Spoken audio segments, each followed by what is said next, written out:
एक भारत लगातार आपको दिखा रहा है कि नरेंद्र मोदी की सरकार की रूपरेखा कैसी होगी, कौन कौन से चेहरे नरेंद्र मोदी की सरकार में एनडीए 3.0 में मंत्रिमंडल में शामिल होंगे। एक एक चेहरा जिसे फोन कॉल आई है अनामिका, एक एक चेहरा जिसे बुलाया गया पीराम आवास पर, उसकी जानकारी और हर अपडेट हम पहुंचा रहे हैं। कैसे मुलाकातें हो रही हैं, बैठकों का दौर किस तरह से जारी है और इन बैठकों में क्या तय हो रहा है, ये भी आप तक हम पहुंचा रहे हैं। जिनके नाम आ रहे हैं, जिनके फोन कॉल्स आए हैं, सुचरिता, उनमें खुशी है, लेकिन अभी भी कुछ लोगों को इंतजार है कि शायद कॉल आ सके। और बड़ा इंटरेस्टिंग है, कई पहली बार मंत्री बन रहे हैं, कई तीसरी बार मंत्री बन रहे हैं। यानी वो चेहरे जो कि जिन पर प्रधानमंत्री भरोसा करते हैं, उन चेहरों को तीसरी बार भी मौका दिया गया। मैं आपको जरा जल्दी से दिखा देती हूं कि कौन कौन से ऐसे चेहरे हैं जिन पर भरोसा जता रहे हैं इस मंत्रिमंडल के लिए। तो एक एक करके आपकी स्क्रीन पर वो चेहरे आएंगे जो प्रधानमंत्री की इस मंत्रिमंडल में यानी एनडीए 3.0 में।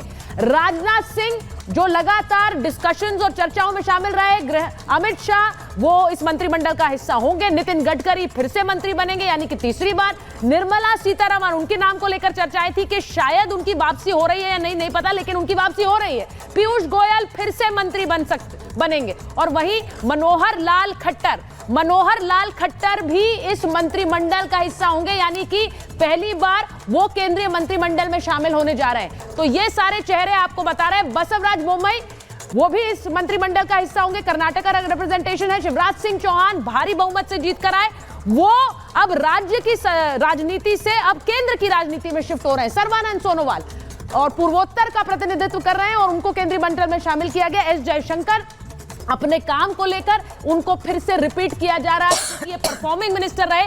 कमलजीत सहरावत, जैसा कि हम स्टूडियो में डिस्कशन कर रहे थे, कमलजीत सहरावत दिल्ली का चेहरा है और एक कास्ट कॉम्बिनेशन को देखते हुए भी उन्हें जगह दी जा रही है। और इसी के साथ साथ ज्योतिरादित्य सिंधिया फिर से वापसी कर रहे हैं। अन्नामलाई तमिलनाडु का वो चेहरा जिसने मेहनत की इस चुनाव में और वहां सीट भले ही नहीं निकली है, लेकिन उनको प्रतिनिधित्व उनको दिया जा रहा है। तमिलनाडु के वो चेहरे हैं। तो ये चेहरे सारे जो केंद्रीय मंत्रिमंडल में शामिल होंगे। अब जैसा मैंने कहा, इनमें कई चेहरे ऐसे हैं जो पहली बार आ रहे हैं और कई चेहरे ऐसे हैं जो रिपीट हो रहे हैं। इसका सीधा मतलब क्या है अनामिका?